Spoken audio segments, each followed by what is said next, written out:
প্রচণ্ড তাপদাহে পুড়ছে new York সহ পুরো আমেরিকা। এতে বিপর্যস্ত হয়ে পড়েছে জীবনযাত্রা। মঙ্গলবারও তাপমাত্রা বাড়বে।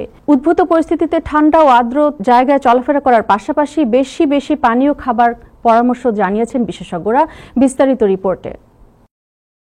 তাপদাহে পুড়ছে নিউ ইয়র্ক সহ পুরো আমেরিকা। প্রচণ্ড গরমে সাধারণ মানুষ জরুরি কাজ ছাড়া বাইরে বের হচ্ছেন না। সোমবার সারাদিন নিউ ইয়র্ক সিটিতে 82 ডিগ্রি ফারেনহাইট তাপদাহ পরিলক্ষিত হলেও এই তাপমাত্রা অনুভবে 90 ডিগ্রি ফারেনহাইট ছিল। উদ্ভূত পরিস্থিতিতে বিক্রি বেড়েছে ডাবের দোকান ও জুসের দোকানগুলোতে। ডাব আমরা বেচলাম, খুব ভালো।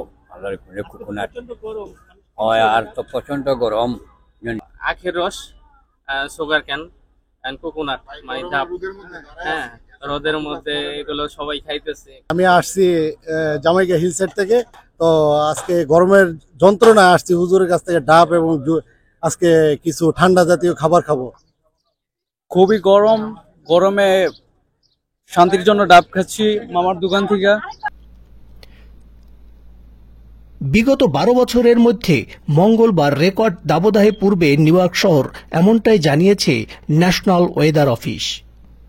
আজকে ওয়েদারটা প্রচন্ড গরম। নিউ ইয়র্কে এরকম আবহাওয়া অনেকদিন আসে নাই। So it's good for business but bad to walk around.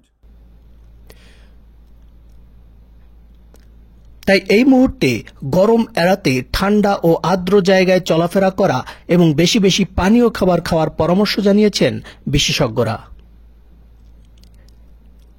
H K Sohag, time television, new York.